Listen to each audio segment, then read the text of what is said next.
بسم اللہ الرحمن الرحیم رب اشرح لی صدری ویسر لی امری واحلل عقدۃ من لسانی یفقہوا قولی۔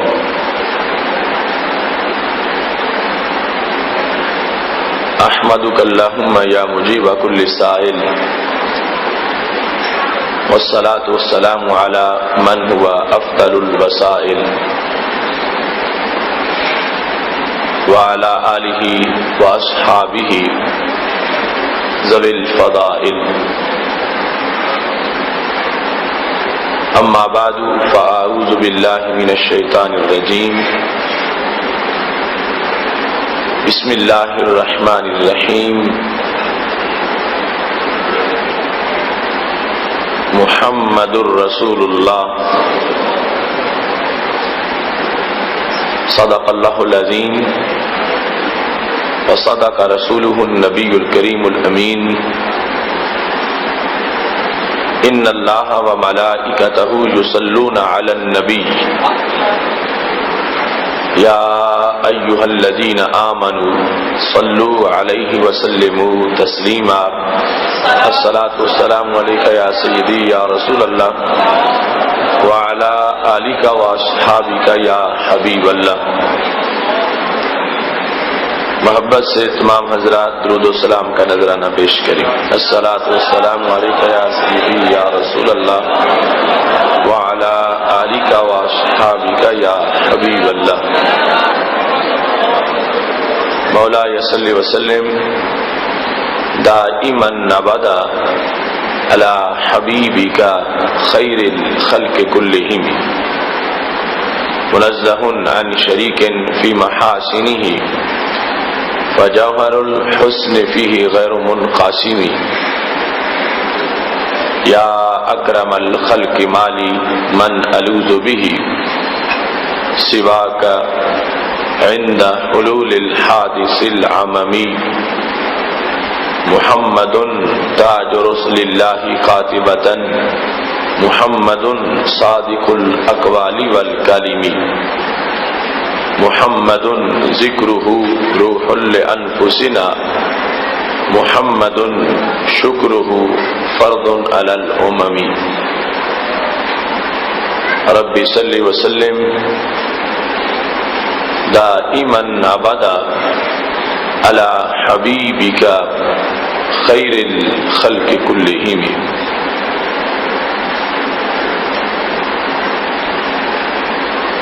اسلام کی صداقت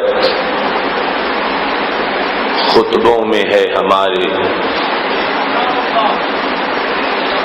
اسلام کی صداقت خطبوں میں ہے ہمارے، آسان نہیں مٹانا زور بیاں ہمارا، محبوب دو جہاں سے رشتہ ہے اصل ایمان، محبوب دو جہاں سے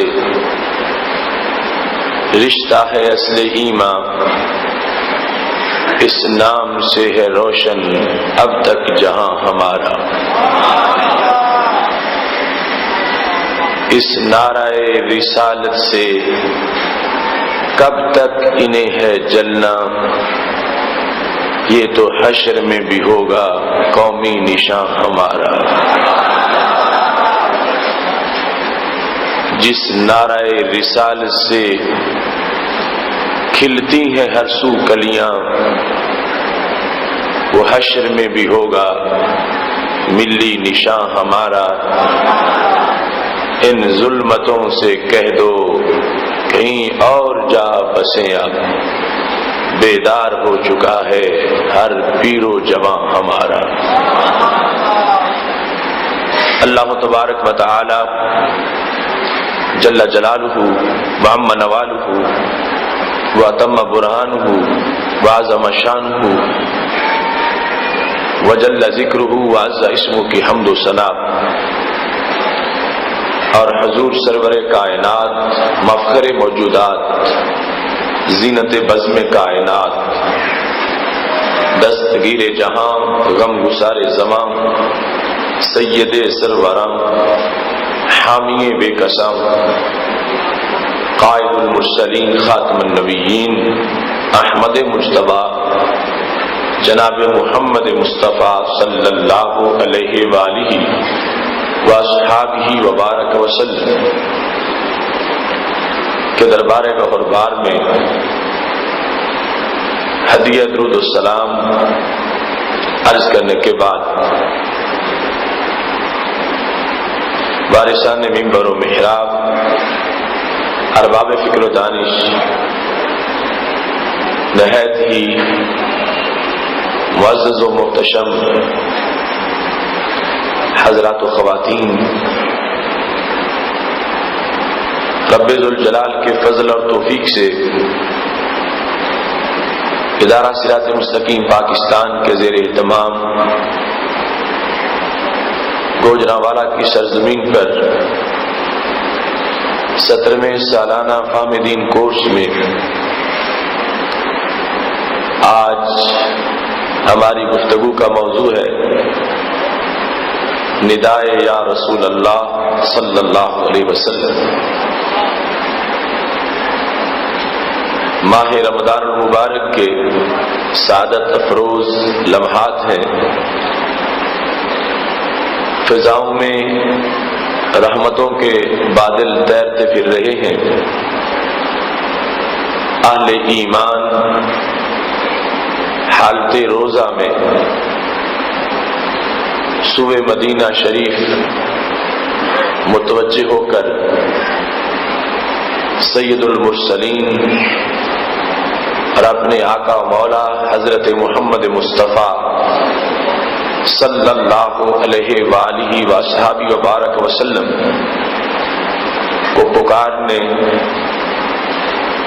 ندا کرنے اور رسول اللہ صلی اللہ علیہ وسلم کو اپنی طرف متوجہ کرنے کے شرعی انداز کو سن رہے ہیں، سنا رہے ہیں۔ میری دعا ہے خالق کائنات جل جلالہ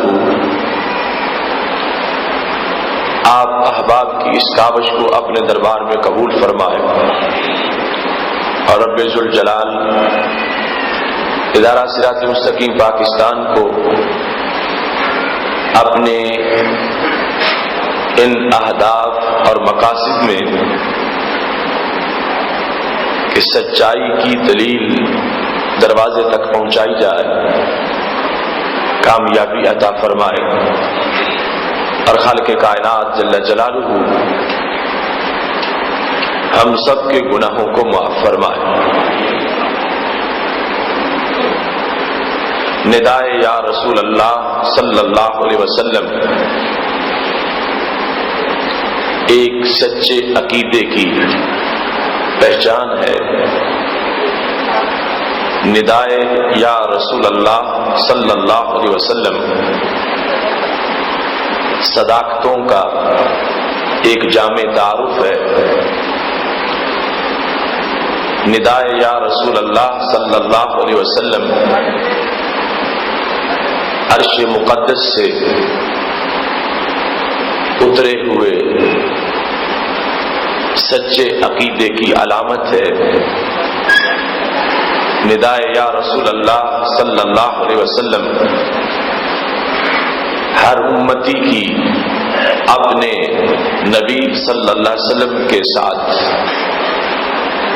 محبت کے اظہار کی علامت ہے۔ رسول اللہ صلی اللہ علیہ وسلم کا تصور کر کے آپ کو پکارنا، آپ کو ندا کرنا یقیناً روح کی تسکین اور دماغ کی روشنی ہے۔ اس موضوع کو جس قدر بھی توجہ سے سنیں، جس قدر بھی آگے پھیلائیں،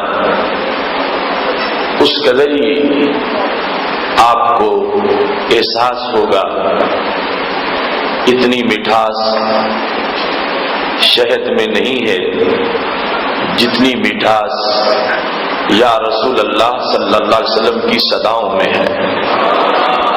اتنی روشنی آفتاب میں نہیں ہے جتنی روشنی نعرہ رسالت میں ہے. اس قدر رنگینی قوس قزح میں نہیں جتنی رب ذوالجلال نے رونقیں اس صدائے حق کو عطا فرما رکھی ہیں. یہی وہ نعرہ ہے کہ جس کی بنیاد پر بد عقیدگی کی بیماریوں کا خاتمہ ہوتا ہے. یہی وہ نعرہ ہے جس کی بیس پہ ناموس رسالت پہ پہرا دیا جا سکتا ہے. یہی وہ نعرہ ہے جو قرون اولیٰ کے مسلمانوں کی یاد تازہ کرتے ہوئے حرمت رسول صلی اللہ علیہ وسلم پر پہرا دینے کا جذبہ فراہم کرتا ہے. مبارک ہو تمہیں یہ عقیدہ رب ذوالجلال نے اپنی رحمت خاصہ سے عطا فرمایا ہے. رب ذوالجلال آپ کو مزید عظمتیں عطا فرمائے اور ماحول میں اپنی خوشبو عام کرنے کا جذبہ عطا فرمائے. جو باطل پرست ہیں، جھوٹے ہیں، جن کا امت کے پس منظر سے تسلسل کے ساتھ کوئی تعلق ہی نہیں ہے، وہ محض پراپوگنڈے کی زور پر اپنا زہر پھیلا رہے ہیں. اور تمہارے پاس تو زہر ختم کرنے کا تریاق موجود ہے اور بدبو ختم کرنے کی خوشبو تمہارے انداز میں موجود ہے. اس واسطے جہاں بھی تم بیٹھتے ہو، جہاں بھی موجود ہوتے ہو، اپنے آپ کو رسول اللہ صلی اللہ علیہ وسلم کا تصور کر کے سرکار کی نگاہ عنایت کے نیچے سمجھ کے رسول اللہ صلی اللہ علیہ وسلم کو یہ صدا دیتے رہو گے تو ماحول معطر رہے گا. کوئی دشمن تمہارے ایمانی قلعے کی طرف دیکھ بھی نہیں سکے گا اور کوئی سازشی تمہارے یقین کو لوٹنے کی کوشش نہیں کرے گا. صرف اس آواز کے ساتھ ہی آپ کی غیبانہ مدد ہو جائے گی اور آپ کا یقین، اعتقاد اور عمل اللہ کے فضل سے محفوظ رہے گا. یاد رکھنا، سید عالم نور مجسم شفیع معظم صلی اللہ علیہ وسلم کی ندا کے لحاظ یا رسول اللہ صلی اللہ علیہ وسلم کے کلمات ہوں یا اس کے علاوہ یا حبیب اللہ صلی اللہ علیہ وسلم کے کلمات ہوں یا نبی اکرم نور مجسم شفیع معظم صلی اللہ علیہ وسلم کا کوئی اسم شریف اس کو یا کے ساتھ اس کے ذریعے سے ندا کی جا رہی ہو، یہ تمام مضمون آج ہمارا موضوع ہے. یعنی یہ دلیلیں صرف یا رسول اللہ صلی اللہ علیہ وسلم کے کہنے کی نہیں، یہی دلائل یا حبیب اللہ صلی اللہ علیہ وسلم کہنے کے ہیں. اس بنیاد پر اس وہم کا بھی ازالہ کرنا چاہتا ہوں کہ جو پھر فرق کرتے ہیں کہ جو تم نے دلیل دی اس میں تو یا محمد آیا ہے یا رسول اللہ صلی اللہ علیہ وسلم نہیں آیا، یا رسول اللہ صلی اللہ علیہ وسلم آیا ہے یا حبیب اللہ نہیں آیا. تو اصل معاملہ بنیادی جواز اور دلیل کا ہے. لفظ یا کا استعمال کرنا رسول اللہ صلی اللہ علیہ وسلم کی ذات گرامی کے لیے بعد از وصال اس کا اطلاق کرنا، اس سے آپ کو پکارنا، یہ اصل موضوع ہے. جس وقت یا کے یہ دلائل سامنے ہوں گے تو پھر کسی انداز میں بھی ندا کا اثبات اور رسول اللہ صلی اللہ علیہ وسلم کو پکارنے کا جو نعرہ ہے اس کی وضاحتیں سامنے موجود ہوں گی. یاد رہے آج بدقسمتی سے جو لوگ کلمہ گو ہونے کے باوجود اس نعرے سے چڑھتے ہیں، لکھا ہوا ہو تو معاذ اللہ اس سے یا مٹاتے ہیں، مسجدوں پر قبضے کی کوششیں کرتے ہیں اور محرابوں سے رسول اللہ صلی اللہ علیہ وسلم کی محبتوں کا ترجمان یہ نعرہ جو ہے اس کو مٹانے کی کوشش کرتے ہیں۔ ان کا مذموم عقیدہ اس سلسلہ میں سارے کا سارا یا کے گرد گھومتا ہے۔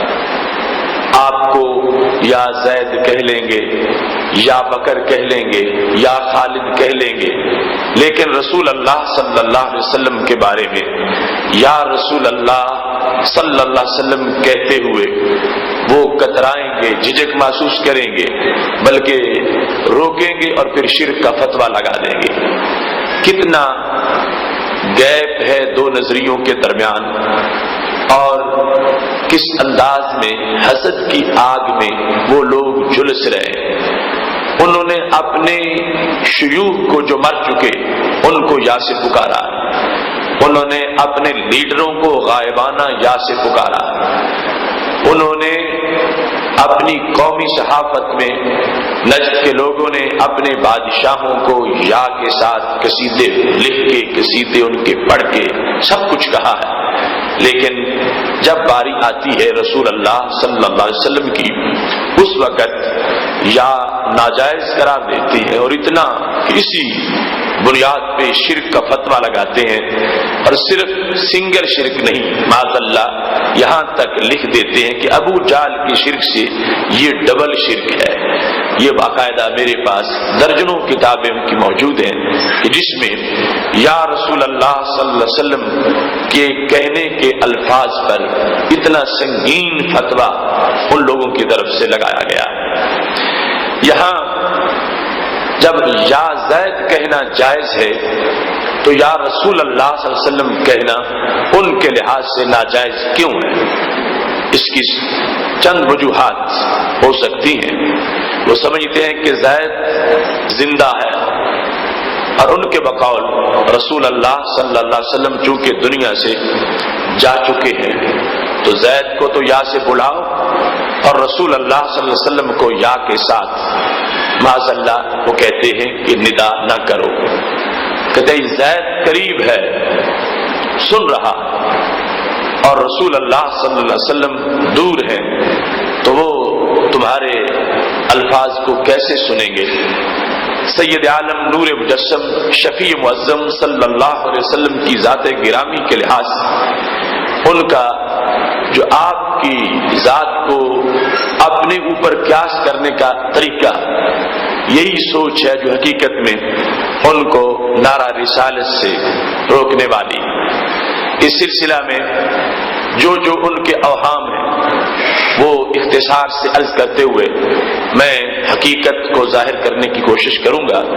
میری دعا ہے رب ذوالجلال کلمات کو تاثیر عطا فرمائے اور انداز کو سوز عطا فرمائے اور گفتگو کو چاندنی عطا فرمائے اور اس خطاب کو رب ذوالجلال اپنے فضل سے لاجواب بنائے۔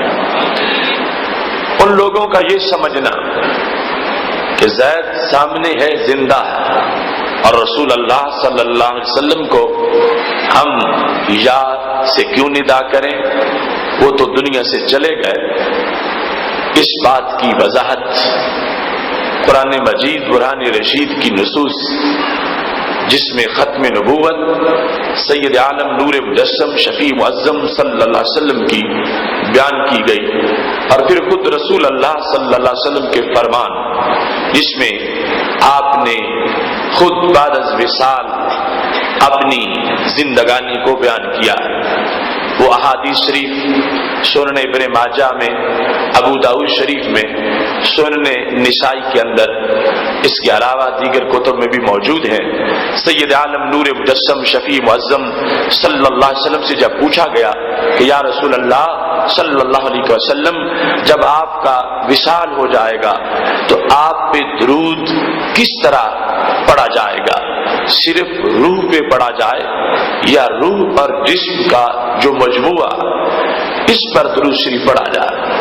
کیونکہ آپ کا وصال ہو چکا ہوگا تو سید عالم نور مجسم شفیع معظم صلی اللہ علیہ وسلم نے بالکل دو ٹوک الفاظ میں فرمایا، ان اللہ حرم علی الارض ان تأکل اجساد الانبیاء فنبی اللہ حی یرزق۔ اور میرے صحابہ، رب نے زمین پر حرام کر رکھا ہے، وہ کسی بھی نبی کے جسم کو کھا نہیں سکتی۔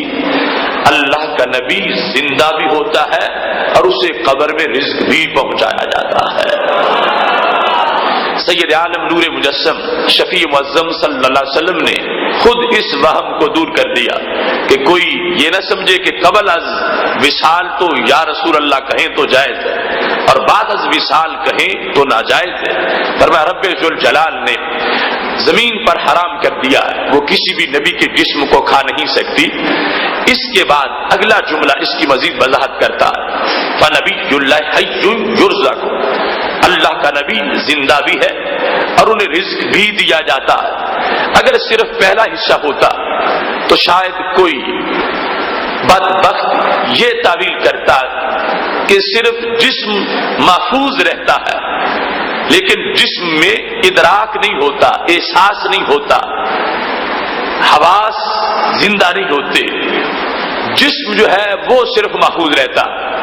لیکن ہمارے آقا صلی اللہ علیہ وسلم نے فرمایا جسم محفوظ بھی رہتا ہے اور ساتھ کیا ہے، فنبی اللہ حی، اللہ کا نبی قبر میں بھی زندہ ہوتا ہے، یعنی بعد از وصال۔ اور زندگی کیسی ہے، یرزق، اس کی جو ایک ظاہری حیات میں زندگی کی جو علامتیں ان میں سے ایک کو بیان کر دیا، جس بنیاد پر حضرت شیخ عبدالحق محدث دہلوی رحمۃ اللہ علیہ نے یہ لکھا کہ اس امت کا ہر دور میں اتفاق رہا ہے کہ سید عالم نور مجسم شفیع معظم صلی اللہ علیہ وسلم بعد از وصال اپنی قبر شریف میں حیات حسی حقیقی جسمانی کے ساتھ زندہ ہے، اور اس پر کسی کا 11 صدیوں میں جس وقت انہوں نے جس چیز کی وضاحت کی کسی کا اختلاف نہیں ہوا۔ اشیاء اللمات میں جذب القلوب الی دیار المحبوب، اس طرح کے امور میں انہوں نے وضاحت کی، اور ہمارا فہم دین کورس میں ایک پورا موضوع گزشتہ سالوں کے اندر حیات النبی صلی اللہ علیہ وسلم کے لحاظ سے ہو چکا ہے۔ اس بنیاد پر سید عالم نور مجسم شفیع معظم صلی اللہ علیہ وسلم زندہ تابندہ، اور ان کی زندگی سے کائنات زندہ، اور ان کی تابندگی سے آج بھی کروڑوں سینوں میں ایمان کی روشنی موجود ہے، اور وہ آج بھی وصف رسالت کے ساتھ متصف ہیں۔ لا الہ الا اللہ محمد الرسول اللہ کا ترجمہ آج بھی کرتے وقت مومن کو یہ کہنا ہوگا کہ اللہ کے سوا کوئی معبود نہیں، اور حضرت محمد صلی اللہ علیہ وسلم اللہ کے نبی ہیں، اللہ کے رسول ہیں۔ تھے جو کہے گا تو وہ خود تھے کے ضمن میں دفن ہو جائے گا، اس کی ایمانی حیثیت ختم ہو جائے گی۔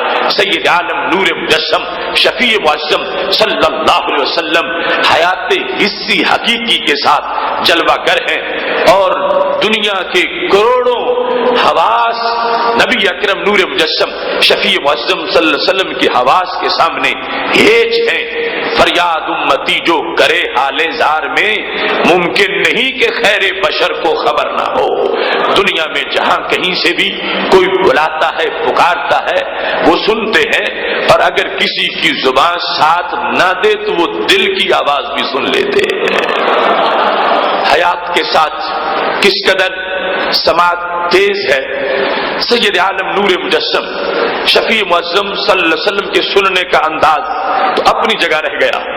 میں آپ کی زبان مقدس جو آپ کے غلاموں کے سننے کا انداز، اس کی مثال پیش کرتا ہوں، جس سے آگے روشنی خود بخود پھوٹے گی کہ کیا انداز ہے پاک محبوب علیہ الصلوۃ والسلام کی سماعت کا، اور کس طرح سید عالم نور مجسم شفیع معظم صلی اللہ علیہ وسلم روضہ پاک میں موجود بھی ہیں، اور پاک محبوب علیہ الصلوۃ والسلام ہر گفتگو کو جو ان سے خطاب کرنے والے کرتے ہیں، پاک محبوب علیہ الصلوۃ والسلام اس کو سنتے بھی ہیں، اور سننے کے ساتھ ساتھ محبوب علیہ السلام سے جو چیز مانگی جاتی ہے ہمارے آقا صلی اللہ علیہ وسلم وہ چیز عطا بھی کرتے ہیں۔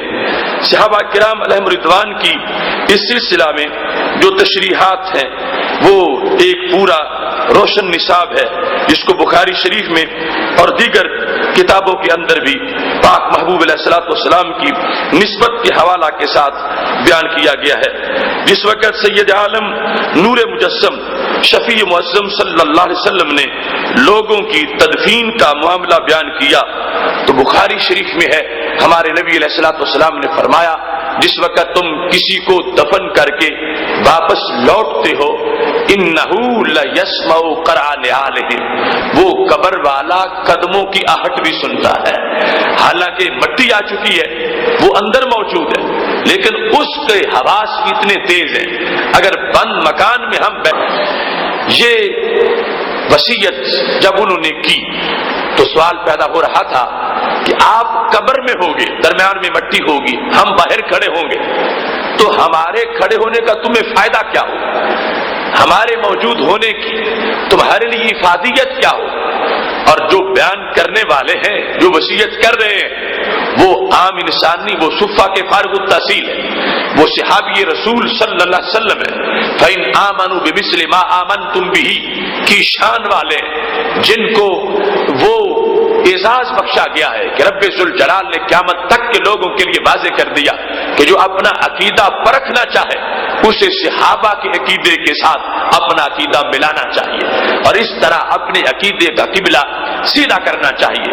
وہ حضرت عمر بن عاص رضی اللہ تعالیٰ عنہ یہ کہہ رہے تھے کہ تم نے کھڑے رہنا ہے تو فائدہ کیا ہوگا، یہ ان کے الفاظ جو صحیح مسلم شریف میں موجود ہیں، حتی استأنس بکم، تم کھڑے رہو گے قبر سے باہر، میں قبر کے اندر ہوں، اگرچہ روح میری نکلی لیکن قبر کے اندر جو میری حیات برزخی، میری برزخی آنکھیں ہیں ان کی صلاحیت کتنی ہوگی، حتی استأنس بکم، تمہیں دیکھوں گا میرا قبر میں دل لگ جائے گا، استأنس مجھے انس ملے گا، وَأَنْظُرَ مَاذَا أُرَاجِعُ رُسُلَ رَبِّي، اور مجھے پتا چلے گا میں نے منکر نکیر کو جواب کیا دینا ہے۔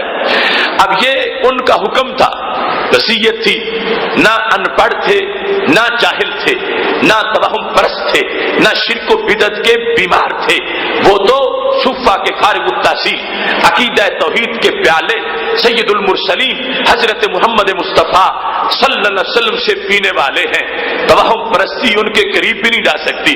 انہوں نے یہ بات پہنچائی ہے اور اصول حدیث کے مطابق جس وقت ایک صحابی کوئی ایسی گفتگو کرے جو عقل سے سوچ کے نہیں کی جا سکتی، ما ورائے عقل ہو، تو محدثین کا یہ فیصلہ ہے وہ قول صحابی نہیں، وہ قول رسول صلی اللہ علیہ وسلم ہوتا ہے۔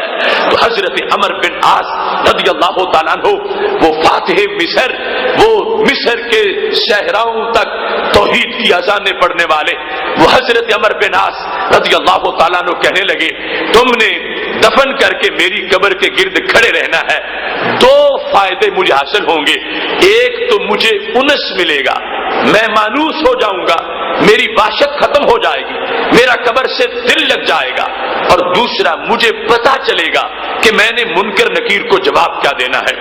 اب انہوں نے جو ان کے کھڑے ہونے کے فوائد بیان کیے، جب تک دو عقیدے نہ مانے جائیں وہ دونوں فائدے نہیں مانے جا سکتے، ایک انس کا حصول، دوسرا علم کا حصول۔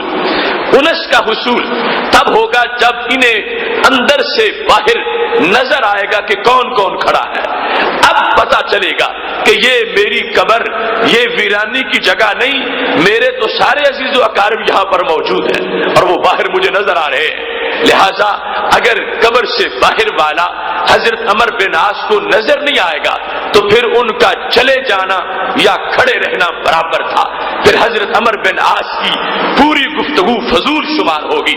تو پتا چلا کہ صحابی رسول صلی اللہ علیہ وسلم کا وہ جملہ جو قول رسول علیہ السلام کے حکم میں ہے، اس سے یہ پتہ چلتا ہے کہ قبر میں پہنچ جانے کے بعد ایک عام انسان جو نبوت کے مقابلے میں عام انسان ہے، اگرچہ دیگر کے لحاظ سے اس کی خصوصیت موجود ہے، اس کی آنکھ بھی بعد از وصال اتنی تیز ہے، اسے یہ پتہ چلتا ہے کہ میری قبر کی منو مٹی کے باہر کون کھڑا ہے، اس کی آنکھ یہ دیکھتی ہے۔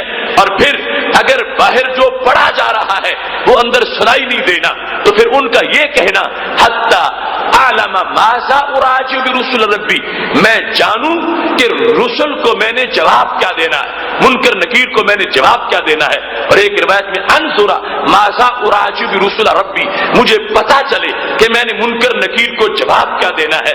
یہ حضرت عمر بن عاص کا نظریہ بتا رہا ہے کہ اگرچہ میں قبر کے اندر ہوں گا، تم قبر کے باہر ہوگے، تم پڑھتے رہو گے، میں سنتا رہوں گا، میرے لیے جواب دینے میں آسانی پیدا ہوتی رہی۔ بنیاد پر اگرچہ وہ تو صحابی ہیں اور لا تمس النار مرانی اور مرانی، ہمارے نبی علیہ السلام کا فرمان ہے کہ جس نے حالت ایمان میں مجھے دیکھا اس کے قریب آگ نہیں جائے گی، اور جس نے میرے دیکھنے والے کو دیکھا اس کے قریب بھی آگ نہیں جائے گی۔ لیکن پھر بھی ان کے پاس جو امانت تھی آخری وقت میں وہ پہنچا دی ہے، اور یہ واضح کیا ہے کہ وہ اور ہیں جو مر کے مر جاتے ہیں، یہاں کا معاملہ کچھ اور ہے، جو باہر پڑا جاتا ہے اندر سنائی دیتا ہے، اور اندر والے کو باہر والا سب کچھ دکھائی دیتا ہے۔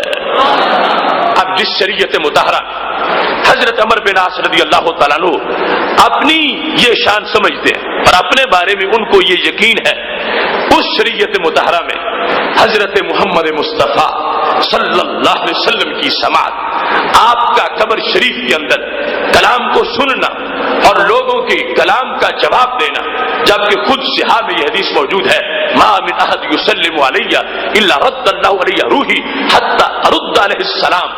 ماں اور اللہ سے جو گفتگو کی تو اس کا مطلب کیا تھا، آج پڑھے یا 15ویں صدی میں پڑھے یا قیامت کے قرب میں جو بھی مجھ کو سلام دے گا میں اس کے سلام کا جواب خود عطا فرماؤں گا۔ تو سید عالم نور مجسم شفیع معظم صلی اللہ علیہ وسلم کی سماعت اور آپ کی حیات دو بنیادی چیزیں تھی کہ جن کا منکر بہانہ کر سکتے تھے، تو ان دونوں کے لحاظ سے ہی یہ پتا چلا کہ وہ زندہ ہیں، اور یوں زندہ ہیں کہ سب کی زندگی میں ان کی تابندگی موجود ہے۔ اور پھر وہ کان بھی ایسے ہیں، سماعت بھی ایسی ہے کہ جہاں آواز نہ ہو پھر بھی سنائی دیتا ہے، صوت کے محتاج نہیں ہے، صوت کے بغیر بھی سو رہے تھے تو حضرت یعلا بن مرہ رضی اللہ تعالی عنہ جاگ رہے تھے، درخت آیا تھا، جھکا تھا، واپس چلا گیا تھا، جب بیدار ہوئے تو حضرت یعلا نے پوچھا درخت کیا کرنے آیا تھا، تو میرے نبی علیہ السلام نے یہ نہیں کہا میں تو سویا تھا تم جاگ رہے تھے، تم بتاؤ کہ کیا کر رہا تھا، نہیں خود بتایا، کیونکہ فرمایا ہوا ہے تنام عینا یا ولا ینام قلبی، سوتی آنکھیں ہیں دل میرا جاگتا رہتا ہے۔ تو فرمایا شجرۃ استاذنت ربها عز وجل ان تسلم علی، یہ درخت مجھے سلام کہنے آیا تھا، تو اب بے جان درخت ہے، اس میں جان نہیں، جانداروں والی، سلام اس نے بھی پڑھا ہے اور سلام اس کا بھی سنا گیا ہے، حالانکہ آواز نہیں تھی، آواز ہوتی تو حضرت یعلا کو بھی آتی، آواز کے بغیر بھی سوئے ہوئے جو سن سکتے ہیں، تو نیند جن کی حیات کے حواس کو ختم نہیں کر سکتی، موت بھی ان کی حواس کی تابندگی کو ختم کرنے والی نہیں۔ وہ وعدہ الہی ضرور پورا ہوا ہے، لیکن رب ذوالجلال نے وہ حیات آپ کے بدن میں لوٹائی ہے، اور امتی کا حواس کا انداز اتنا تیز ہے تو جو امتی کی آقا ہے ان کا کس قدر تیز ہوگا۔ اس بنیاد پر جو جس جگہ سے قلب صادق کے ساتھ صحیح العقیدہ انسان سید عالم نور مجسم شفیع معظم صلی اللہ علیہ وسلم کو آواز دیتا ہے یا کے ساتھ ندا کرتا ہے، ہمارے آقا صلی اللہ علیہ وسلم اس کو سنتے بھی ہیں اور جواب بھی ارشاد فرماتے ہیں۔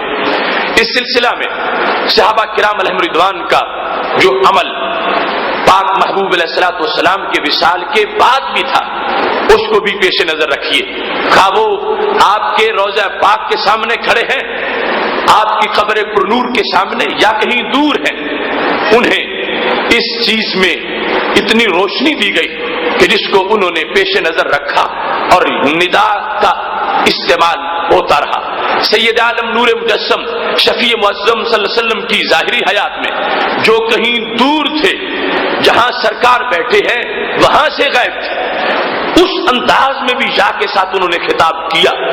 بعد از وصال روضہ پاک کے سامنے کھڑے ہو کے بھی کیا، روضہ پاک سے دور کھڑے ہو کے انہوں نے یہ نعرہ لگایا جس نعرہ کو آج نعرہ رسالت کے ساتھ تعبیر کیا جا رہا ہے۔ اس سلسلہ میں البدایہ والنہایہ کے اندر جو ابن کثیر نے تفصیل کے ساتھ اس حدیث کی کئی سندیں لکھی کہ جس کو دوسرے مقام پر ابن ماجہ سیاح کی متعدد کتابوں کے اندر بیان کیا گیا ہے۔ سید عالم نور مجسم شفیع معظم صلی اللہ علیہ وسلم کا یہ فرمان مسند امام احمد میں بھی موجود ہے، اور امام ترمذی نے اس کو حسن صحیح کہا ہے، سند بھی اس کی مکمل کلیئر کی ہے۔ میرے آقا صلی اللہ علیہ وسلم تشریف فرما تھے، ایک حاجت مند آ گیا۔ حاجت مند وہ کیسا انسان تھا؟ حضرت عثمان بن حنیف رضی اللہ تعالیٰ عنہ کہتے تھے، روایت کرتے ہیں کہ وہ نابینا انسان تھا۔ نبی اکرم نور مجسم شفیع معظم صلی اللہ علیہ وسلم کے پاس آ کر اس نے کہا ادعو اللہ ان یعافینی، اللہ سے دعا کرو کہ میری آنکھیں صحیح ہو جائیں، مجھے آنکھیں مل جائیں۔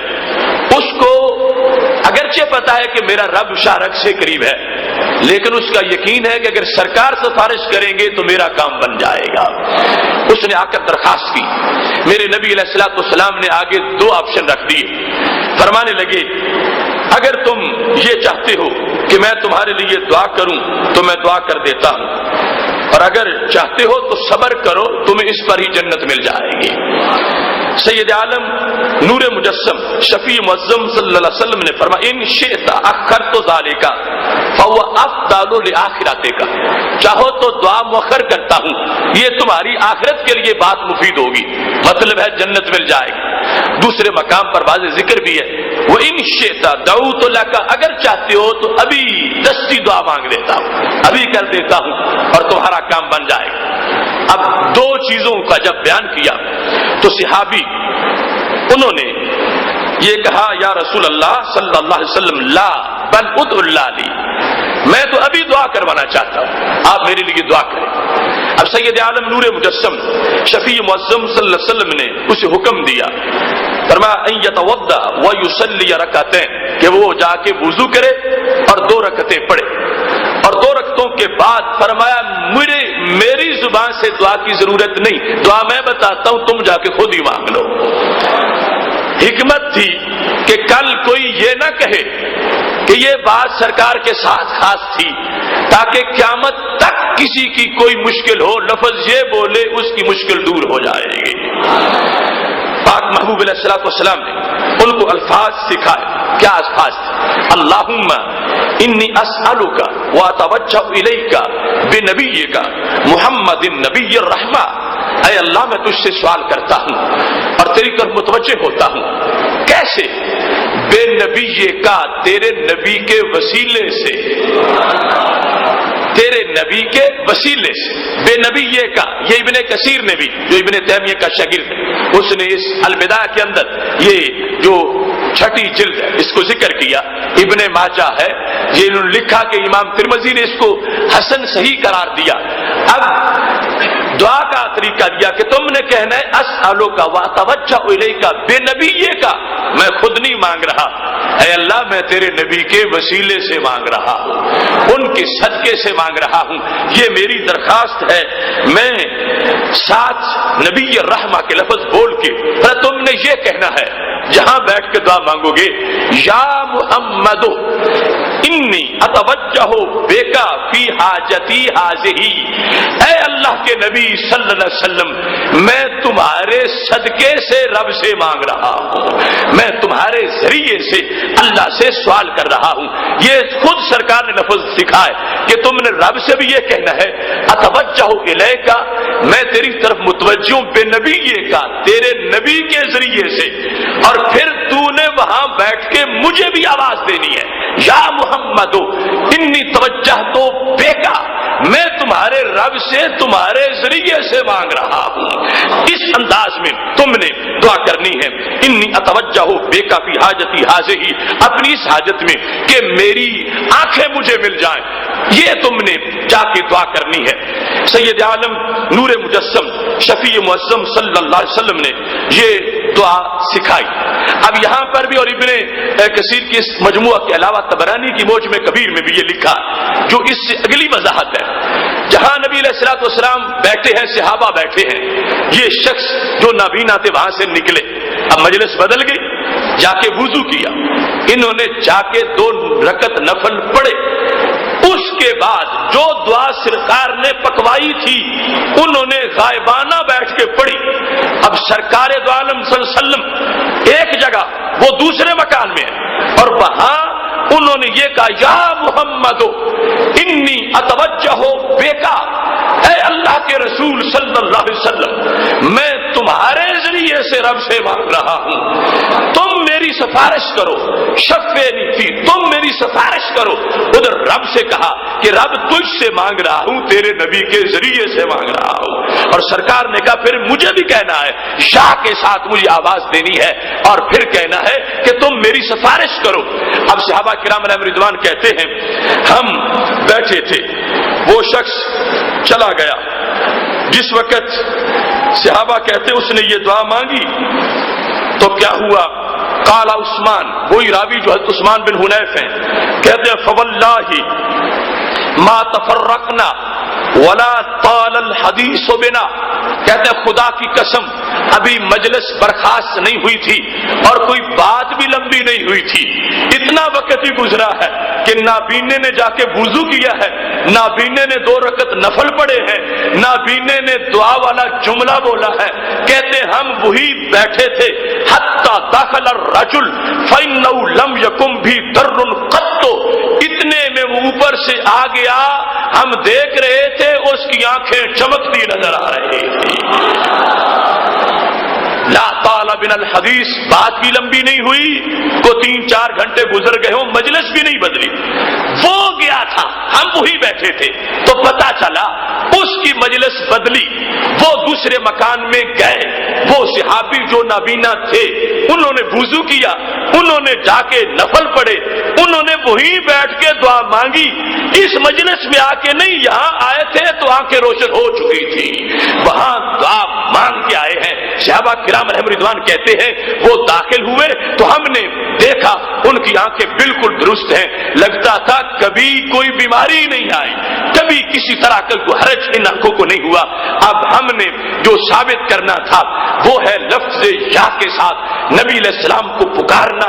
میرے محبوب علیہ السلام نے خود ان کو سبق دیا، خود کہا جاؤ وضو کرو، خود کہا جاؤ نفل پڑھو، خود کہا تم نے یہ لفظ بول کے مجھے کہہ کے یا محمد انی اتوجہ بیکا، کہ میں تمہارے ذریعے سے رب سے مانگ رہا ہوں، تم نے یا کے ساتھ غائبانہ بیٹھ کر بھی مجھے ندا کرنی ہے۔ اس بنیاد پر رسول اللہ صلی اللہ علیہ وسلم کو یا کے ساتھ پکارنا غائبانہ انداز میں بھی، یہ کل بھی حق پرستوں کا طریقہ تھا، آج بھی حق پرستوں کا طریقہ ہے۔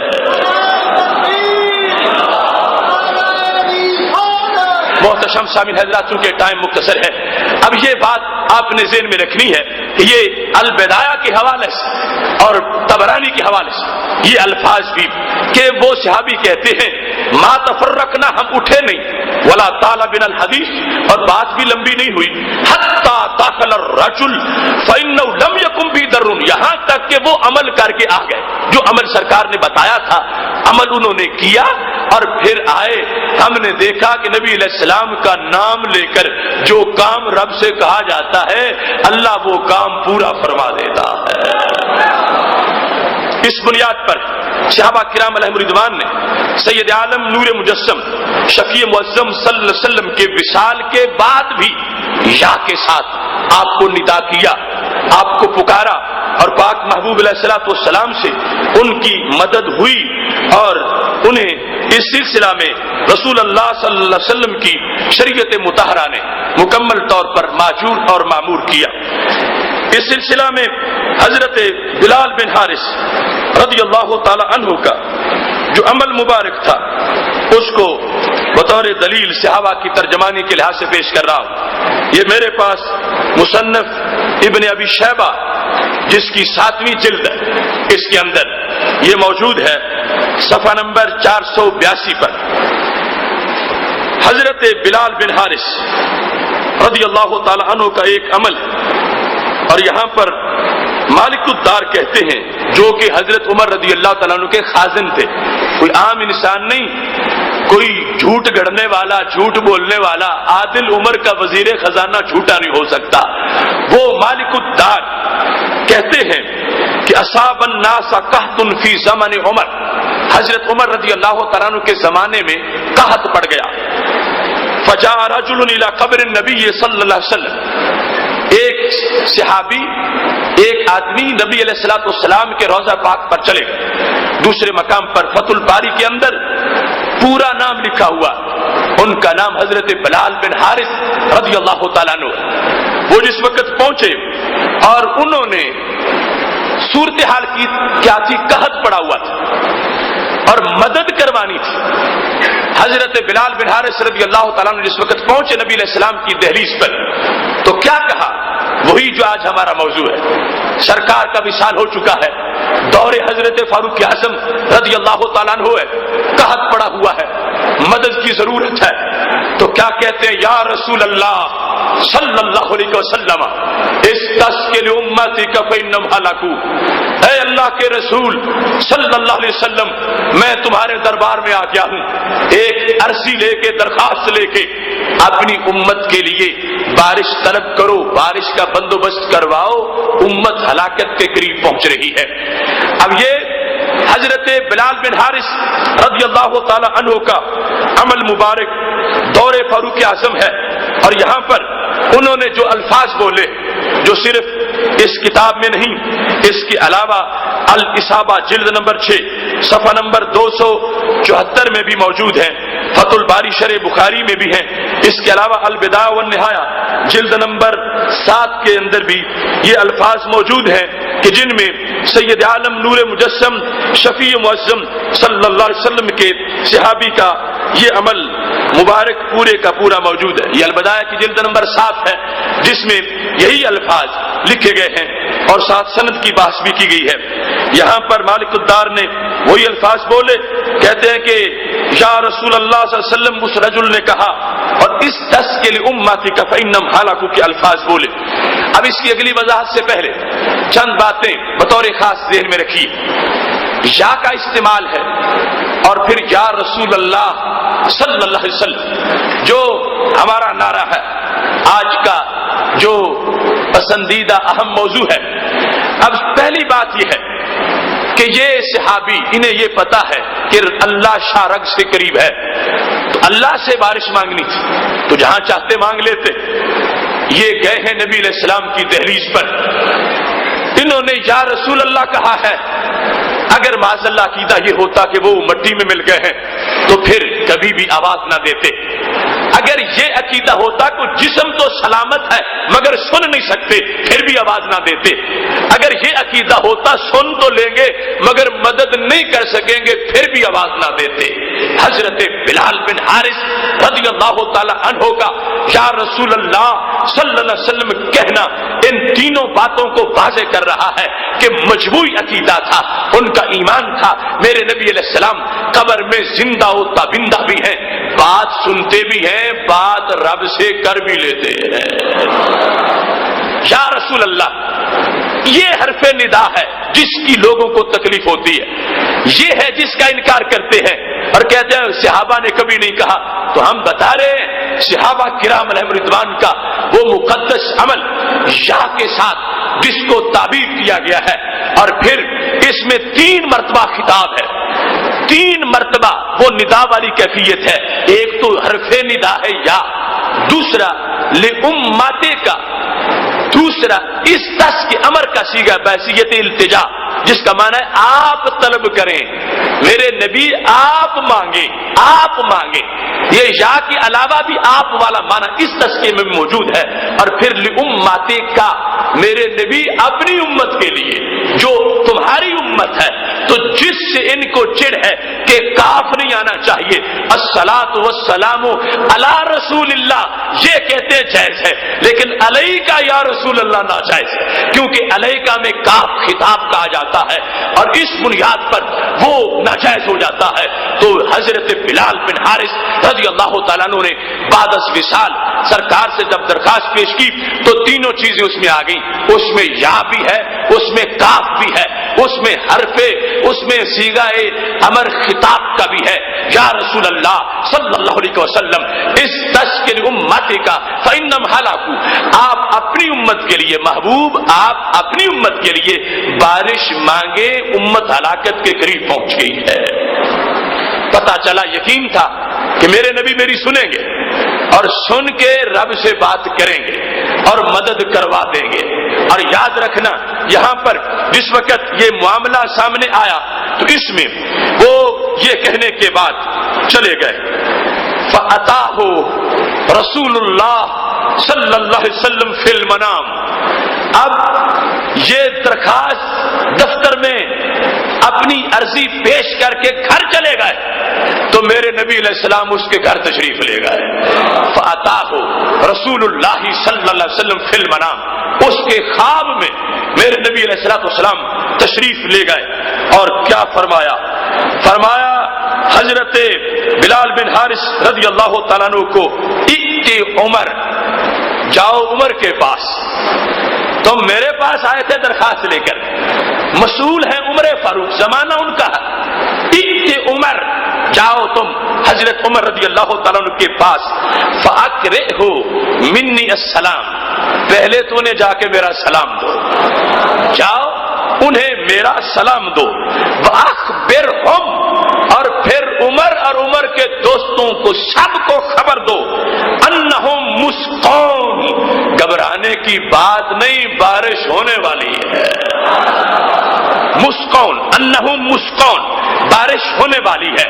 یہ جس وقت خواب میں حضرت بلال بن حارث رضی اللہ تعالیٰ عنہ نے دیکھا، یہی بات اس میں مصنف ابن ابی شیبہ میں بھی موجود ہے، یہ اٹھے گئے حضرت عمر رضی اللہ تعالیٰ عنہ کے پاس، اور حضرت عمر رضی اللہ تعالیٰ عنہ کے پاس جا کر انہوں نے فَأَتَى الرَّجُلُ فَأَخْبَرَ عمر فَقَالَ، حضرت عمر رضی اللہ تعالیٰ عنہ سے جا کر کہا کہ تمہیں نبی علیہ السلام نے سلام بھی بھیجا ہے اور ساتھ یہ پیغام بھی بھیجا ہے کہ قحط سے ڈرنے کی کوئی ضرورت نہیں، بارش ہو جائے گی، اور ساتھ یہ تمہیں کہا ہے تمہارے نام عمر سندیشہ ہے، علیکا بالکیس الکیس، سرکار فرما رہے ہیں ڈھیلا نہیں پڑنا خلافت میں، ہوشیار رہ کے خلافت نبھانی ہے، پوری طاقت کے ساتھ بیدار رہ کے خلافت کے امور کو نبھانا ہے۔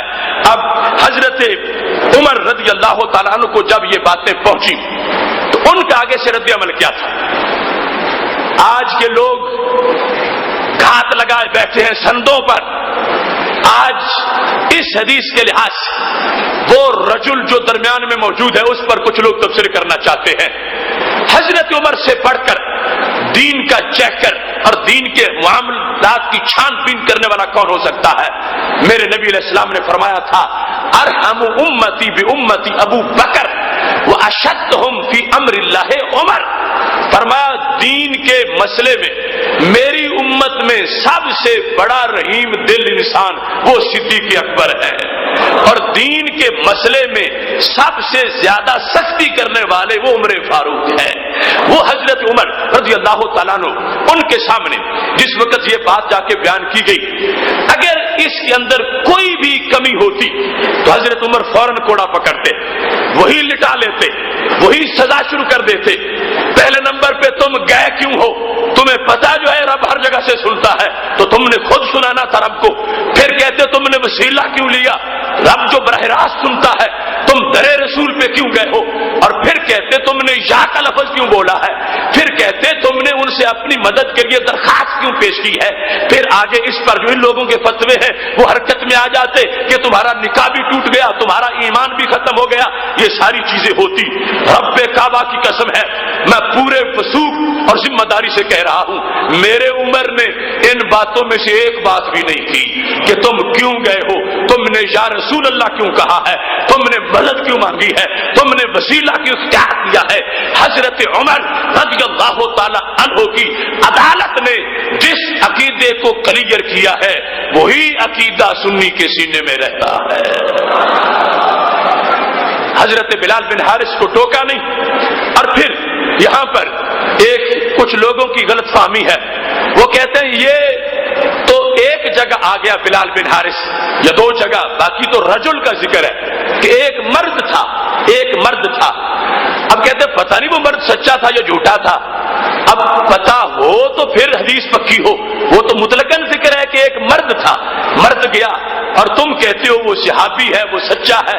تو میں نے اس کی وضاحت کی ہے اور دنیا کے چوک میں کھڑے ہو کر اس کا کوئی جواب نہیں دے سکا، اور اب بھی تمہارے سامنے وہی وضاحت کر رہا ہوں کہ اگر حضرت عمر رضی اللہ تعالی عنہ بیچ میں نہ ہوتے، ہمارا معاملہ رجل سے ہوتا، پھر تھی ذمہ داری ہماری کہ ہم رجل چیک کرتے کہ وہ رجل کھرا ہے کھوٹا ہے، حدیثیں گھڑتا ہے یا سچی باتیں کرتا ہے، پھر ڈیوٹی ہماری تھی۔ جب حضرت عمر بیچ میں آ گئے ہیں اب ڈیوٹی ہماری ختم ہو گئی ہے، اب کام حضرت عمر کا ہے۔ اگر حضرت عمر نے اس کو سچا سمجھا ہے تو دنیا کی کون سی عدالت اس رجل کو جھوٹا قرار دے سکتی ہے؟ حضرت عمر کے ساتھ بات ہوتی رہی رجل کی، چلو بلال بن حارث نہ بھی مانو تو صحابی پھر بھی اس کو ماننا پڑے گا۔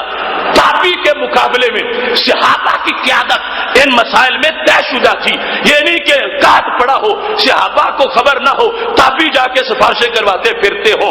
حضرت عمر رضی اللہ تعالی عنہ نے اس رجل کی بات کو سن کے A to Z مانا۔ حضرت عمر جب مان گئے تو ہمارا ایمان مطمئن ہے، جسے انہوں نے مانا ہے ہم نے بھی اس کو مان لیا ہے۔ رجل کی بات کیسے مانی حضرت عمر رضی اللہ تعالیٰ عنہ نے؟ وہ الفاظ آگے موجود ہیں۔ ایک تو یہ ہے نا کہ آگے سے نفی نہیں کی، اعتراض نہیں کیا، تنقید نہیں کی، اسے جھڑکی نہیں دی، اور دوسرا اس سے بڑھ کر اس کی حمایت کی اور تسلیم کیا۔ تسلیم کے الفاظ اس میں آخر میں موجود ہیں۔ جب کہا رجل نے کہ نبی علیہ السلام میرے خواب میں آئے تھے، میں گیا تھا، پھر سرکار تشریف لے آئے، اور آپ نے کہا عمر کو جا کے خبر دے دو، عمر کو خبر دے دو۔ کیا الکیس ہوشیار ہو کے خلافت نبھائے۔ حضرت عمر رضی اللہ تعالیٰ عنہ نے سمجھا یقین سے کہ واقعی میرے نام پیغام آیا ہے، اب مجھے وضاحت کرنی چاہیے۔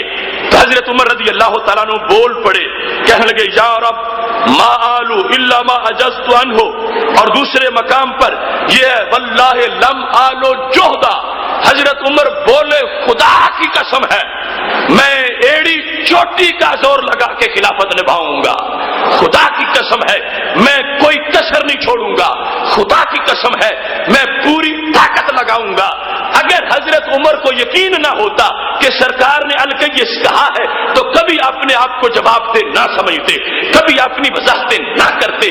حضرت عمر کا یہ وضاحتیں کرنا اس بات کی دلیل ہے کہ انہوں نے سچ مانا ہے اس رجل کو اور سچ مانا ہے سرکار کے پیغام کو، لہذا اس حدیث کے لحاظ سے کسی کو مغالطے میں نہیں رہنا چاہیے۔ اس کے فیصلے حضرت فاروق کی عدالت نے فرما دیے ہیں۔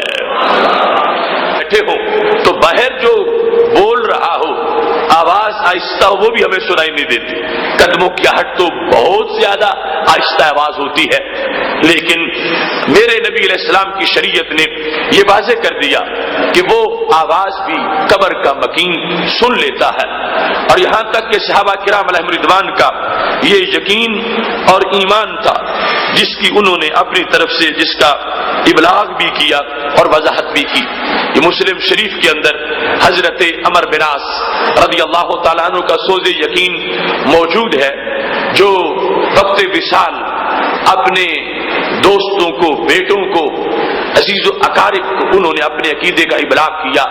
صحیح مسلم شریف کے اندر یہ حدیث شریف حضرت عمر بن عاص رضی اللہ تعالیٰ عنہ کے عقیدے کے لحاظ حدیث نمبر 192، جس کے اندر انہوں نے آخری وقت میں یہ وضاحت کی، کہنے لگے کہ اذا انا مت فلا تصاحبنی نائحۃ ولا نار، جب میرا وصال ہو جائے تو میری چارپائی کے ساتھ کوئی بین کرنے والی عورت نہ ہو اور آگ میری چارپائی کے ہمراہ نہ اٹھائی جائے۔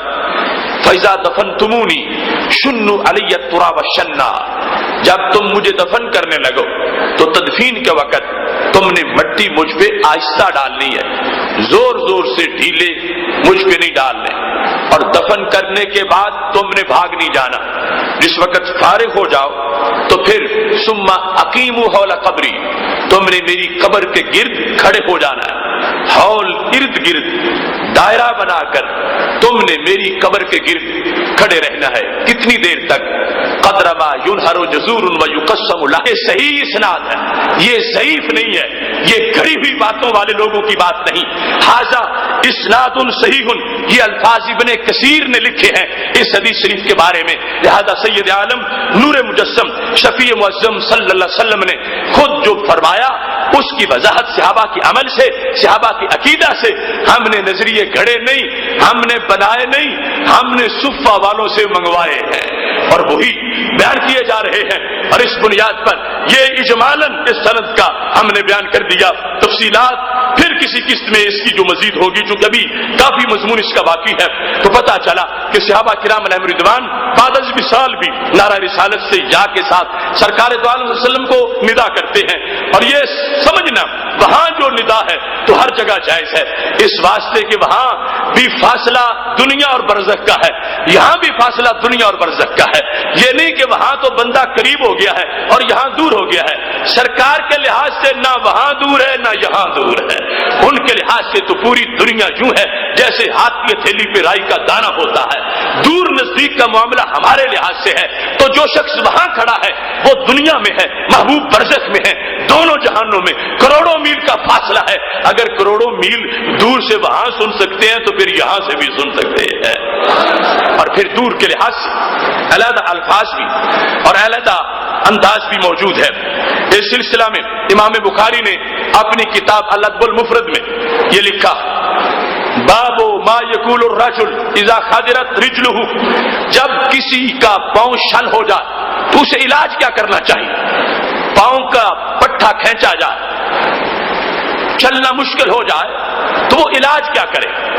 امام بخاری رحمت اللہ علیہ نے پورا باب الادب المفرد کے اندر اس کا ذکر کیا، اور اس میں حضرت عبداللہ بن عمر رضی اللہ تعالی عنہ کا عمل مبارک موجود ہے۔ حضرت عبداللہ بن عمر صحابی ہیں، سیدنا عمر رضی اللہ تعالیٰ عنہ کے ہتے جگر ہیں، خود بھی صحابی ہیں اور بہت بڑے نامور صحابی ہیں۔ ان کا پاؤں جس وقت ایسی بیماری میں مبتلا ہو گیا تو انہیں کہا گیا اذکر احب الناس الیک، انہیں یاد کرو جو ساری دنیا سے بڑے محبوب ہیں۔ یہ صحابہ کی اصطلاح تھی کہ جب نبی علیہ السلام کا تذکرہ کرنا ہوتا تو احب الناس کے لفظ بولتے، یہ طے شدہ بات ہے کہ سرکار سے بڑھ کے کوئی پیارا نہیں، تو ذکر کرو، یاد کرو، بلاؤ، پکارو ان کو کہ جو تمہیں سب سے زیادہ محبوب ہیں۔ جس وقت ابن عمر کو یہ کہا گیا تو ان کی زبان پہ یہ لفظ آ گئے، یا محمدا۔ جس وقت انہوں نے یہ لفظ بولے ہیں تو کیا ہوا، کہتے ہیں لگتا تھا پاؤں بیمار نہیں تھا، کسی نے رسی سے باندھا تھا، رسی کھل گئی ہے، پاؤں صحیح ہو گیا ہے۔ یعنی یہ الفاظ اس لیے ہے کہ بیماری تو آہستہ آہستہ ٹھیک ہوتی ہے، اور یہ اتنا جلد ٹھیک ہوا جیسے رسی سے باندھا ہوا تھا اور رسی کھول دی گئی ہے۔ یاد رکھنا بڑے بڑے فراڈ ہو رہے ہیں۔ الادب المفرد ہمارے پاس مکتبہ تازیہ کی پرانی چھپی ہوئی موجود ہے، اس میں یا لکھا ہوا ہے، لیکن یا کے دشمنوں نے بعد والا جو ایڈیشن تھا اندر عبارت سے یا کو کاٹا اور نیچے حاشیے میں لکھا، اور پھر جو اگلا آیا تو حاشیے سے بھی نکال دیا۔ اب اگر ہم کہیں کہ الادب المفرد میں ہے، وہ کہتے ہیں وہاں تو ہے ہی نہیں، وہاں تو صرف ہے محمد صلی اللہ علیہ وسلم۔ اصل جھگڑا یا تمہارا ہمارا یا کا ہے اور یا تو وہاں موجود نہیں ہے. تو ہم نے وہ کتاب مکتبہ تازیہ کی سنبھال کے رکھی ہوئی ہے, اس میں باقاعدہ یا کا جو حرف ندا ہے موجود ہے, اور اس پر میں اس وقت تمہارے سامنے 6 اور کتابوں سے وہ یا اسی بات کی دکھا رہا ہوں. اگر ایک جگہ کوئی نجدی کیڑا یا چاٹ گیا ہے تو نہ ہمارے سینوں سے چاٹ سکتا ہے نہ جنت الفردوس سے چاٹ سکتا ہے. اس سلسلہ میں چند حوالہ جات تمہارے سامنے پیش کرتا ہوں. یہ مسند ابن الجاد تمہارے سامنے ہے. اس میں امام ابن الجاد نے اس کو پیش کیا, اور یاد رکھنا یہ امام ابن الجاد بھی 230 ہجری میں ان کا وصال ہوا. 230 ہجری یعنی بڑے پرانے امام ہیں. ان کی اس کتاب کے اندر یہ حدیث نمبر 2539 لکھا ہے حضرت عبد الرحمن بن سعد کے حوالے سے. وہ کہتے ہیں کن تو عند عبداللہ بن عمر, میں بیٹھا تھا حضرت عبداللہ بن عمر رضی اللہ تعالیٰ عنہ کے پاس. اب یہ واضح ہے کہ وہ کہیں کسی سفر میں, کہیں اپنے گھر میں, کسی جگہ یعنی نبی علیہ السلام کی دہلیز کے علاوہ موجود تھے اور انہیں ایسی صورتحال کا سامنا ہو گیا. فخادرت رجلہ, ان کے پاؤں کا پٹھا کھینچا گیا, پاؤں شل ہو گیا. تو عبد الرحمن بن سعد ہے, یہ کہتے ہیں میں نے مشورہ دیا کہ علاج تو پاس موجود ہے. کس طرح؟ قلت لہ یا ابا عبد الرحمن, میں نے کہا اے ابو عبد الرحمن, یہ کنیت ہے حضرت عبداللہ بن عمر کی, کہ اے عبداللہ بن عمر مال رجلے کا, تمہارے پاؤں کو کیا ہوا؟ قالا اجتمع اصابها من ہا ہنا, انہوں نے اشارہ کر کے کہا کہ یہاں سے پٹھا اکٹھا ہو گیا ہے, پاؤں کا پٹھا سکڑ گیا ہے. اب پتا چلا کہ بیماری اچھی خاصی تھی, صرف سن ہونے کا مسئلہ نہیں تھا کہ پاؤں نیچے آ جائے بندے کا تو جو سو جاتا ہے, نہیں, پٹھا سکڑ گیا تھا. اور پرابلم ایسا تھا کہ پوچھنے والے کو پوچھنا پڑا کہ تجھے کیا ہو گیا ہے اور تم ایسا کیوں ہو. جس وقت حضرت عبد الرحمن بن سعد نے پوچھا, انہوں نے کہا کہ یہ معاملہ ہے. قلت, عبد الرحمن بن سعد کہتے ہیں میں نے کہا ادعو احب الناس الیک, ادعو, یہ ہے وہ دعا, ادعو جو قرآن مجید میں ہم نے کہا تھا ان لوگوں کو عقیدہ توحید سیمینار میں بھی اور ویسے مقامات پر بھی کہ ہر جگہ دعا کا معنی پوجنا نہیں ہوتا. مومن جب اس کے لحاظ سے لفظ دعا ہو اور بات سرکار کی ہو, معنی پوجنا نہیں ہوتا, معنی پکارنا ہوتا ہے. ان کے ترجمے آج پوجنے سے بھرے ہوئے کہ پوجتے ہیں جو پوجتے ہیں. اب یہاں پر جو کہا گیا صحابی کو, حضرت عبد الرحمن بن سعد کہنے لگے ادعو احب الناس الیک. ان نجدیوں کے ترجمے کے مطابق کیا بنے گا کہ جو سب سے پیارے ہیں ان کی بندگی کرو, جو سب سے پیارے ہیں ان کو پوجو, جو سب سے پیارے ہیں ان کی عبادت کرو. ہمارا دل نہیں مانتا کہ صحابی کو کوئی یہ مشورہ دے اور صحابی یہ کام کرنا شروع کر دے. ان کو سرکار سے پیار بڑا ہے مگر وہ سرکار کو اللہ نہیں مانتے, اللہ کا عظیم بندہ مانتے ہیں. اس بنیاد پر پتا چلا کہ ادعو کا ترجمہ کرنے کے لیے بھی شوق صحابہ لینا پڑے گا. اگر علم کے یتیم خانے میں کوئی پڑھے گا تو پھر ہر جگہ پوجنے کا معنی کرے گا, اور اگر اس کی ہوش سلامت ہوں گے تو بتوں کا معاملہ ہوگا تو ترجمہ پوجنا کرے گا, اللہ کے نبی کا معاملہ ہوگا تو ترجمہ پکارنا کرے گا. اب کہا ادعو, اور اس میں اس بات کی بڑی جان ہے اس روایت کے اندر کہ اگر وہ صرف اذکر جو پہلے امام بخاری والے لفظ ہیں تو کوئی کہہ سکتا تھا کہ اس میں تو ہے تو یاد کر لو, ذکر کا معنی دل میں بھی یاد کرنا ہوتا ہے, یاد کر لو. وہ یہ مشورہ دے رہے تھے یا زبان سے صرف ذکر کرنا, لیکن یہ اس کے مقابلے میں ادعو, پکارو, جس کا جھگڑا ہے ہمارا ان کے ساتھ. وہ کہتے ہیں اللہ کے سوا کسی کی پکار حرام ہے, شرک ہے, ابو جہل سے بڑا شرک ہے. ہم کہتے ہیں نہیں, یہ شرک چھوٹے درجے کا بھی نہیں, یہ تو اظہار محبت ہے اور یہ صحابہ کا طریقہ ہے. اب کہا گیا ابن عمر کو ادعو احب الناس الیک, جو سب سے پیارے ہیں ان کو تم پکارو. تو انہوں نے یہ نہیں کہا کہ پکار تو حرام ہوتی ہے, میں کیوں پکاروں. پتا چلا ہے اس انداز میں کہ سرکار سے اپنے آپ کو دور پا رہے ہیں, پکارنے کی ضرورت ہے, پکارنے کی کی ضرورت ہے، انداز ایسا ہے، کہا گیا پکارو.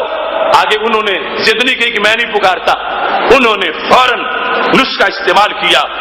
قلت ادعو احب الناس الیک، یہ کہتے ہیں عبد الرحمن بن سعد، میں نے کہا کہو پکارو ان کو، پکارو. قال یا محمد، یہ یا ابھی تک کیڑوں سے بچا ہوا ہے. فقال یا محمد، یا کے ساتھ رسول اللہ صلی اللہ علیہ وسلم کا نام ذکر کیا اور کہتے ہیں کیا ہوا؟ فانبسطت، بولتا جا رہا تھا، قدم صحیح ہوتا جا رہا تھا. یہ مسند ابن الجعد کے اندر اس کے الفاظ اس انداز میں موجود ہیں. یہ دیکھ لو تہذیب الکمال فی اسماء الرجال، اس کے 11ویں جلد کے اندر یہی معاملہ موجود ہے اور اس کی تفصیلات بھی یہاں پر کی گئی ہیں. یہاں پر وہی عبد الرحمن بن سعد ان کا ذکر موجود ہے. یہ پوری تفصیل کے ساتھ تہذیب الکمال فی اسماء الرجال، یہ وہ کتاب ہے کہ جس میں راویوں کی بحث ہے کہ کون راوی مضبوط ہے کون کمزور ہے، اور تفصیل کے ساتھ اس کی یہ ساری حیثیات کو بیان کیا گیا ہے. یہاں پر یہ الفاظ موجود ہیں، خادرت رجلہ فقلت له یا ابا عبد الرحمن، میں نے کہا تھا مال رجلے کا. عبد الرحمن بن سعد کہتے ہیں کہ تمہارے پاؤں کو کیا ہوا؟ انہوں نے کہا پٹا کھینچا گیا ہے. فقلت ادعو احب الناس الیک، میں نے کہا پکارو ان کو کہ جو سب سے زیادہ محبوب ہیں. فقال یا محمد، ابھی تک یہ یا بھی بچا ہوا ہے.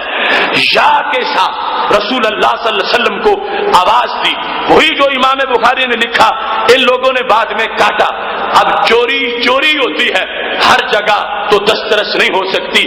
یہ ابھی تک زندہ کتابیں بول رہی ہیں کہ یا کے دشمنوں کی دسترس یا کے ہر مقام پر نہیں ہے. انشاءاللہ یہ آج بھی یا ہے اور میدان محشر میں یا نظر آ رہے ہوں. اس کے بعد اسی انداز کو اگلے مقام پر دیکھیے.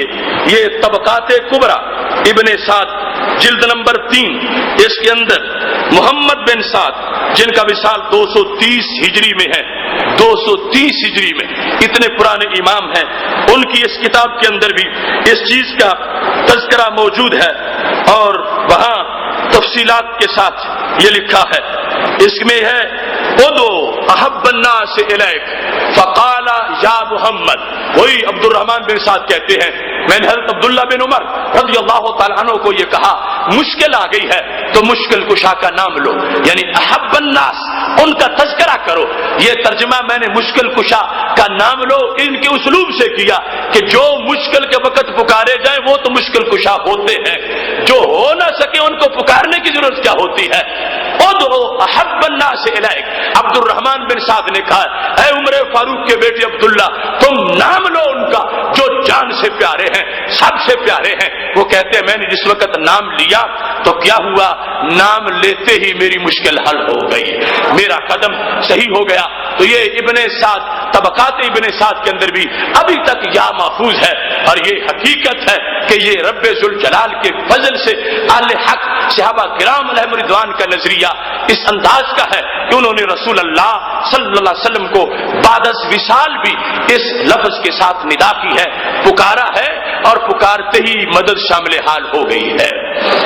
اسی طرح یہ الاذکار امام نووی کی کتاب، حدیث کے بہت بڑے شارح اور بہت بڑے مصنف 676 ہجری جن کا وصال ہے، ان کی اس کتاب کے اندر بھی یہ حدیث شریف ذکر کی گئی ہے اور انہوں نے اس کی تفصیلات کو ایک پورے باب کے تحت ذکر کیا ہے. باب ما یقول الرجل اذا خادرت رجلہ، جس کے پاؤں کا پٹھا کھینچا جائے تو اسے کیا کرنا چاہیے، یہ ہیڈنگ دے کر باب کی انہوں نے نیچے یہ لکھا ہے. اور یہاں پر وہ الفاظ ہیں جو امام بخاری نے استعمال کیے ہیں. وہاں یہ ہے کہ حیثم بن حنش کہتے ہیں کن عند عبداللہ بن عمر، اور یہاں پر ان کے الفاظ میں عبداللہ بن عمر کا ذکر ہے. کہتے ہیں خادرت رجلہ، ان کا پاؤں جو ہے پٹھا کھینچا گیا. قال له الرجل اذكر احب الناس الیک فقال یا محمد. یا اس کے اندر بھی موجود ہے امام نووی کی اذکار کے اندر. اور یہاں پر مزید وضاحت یہ ہے، کہتے ہیں جس وقت کہا فکأنما نوشیت من اقال، یوں لگا جیسے پاؤں رسی سے کھول دیا گیا ہے.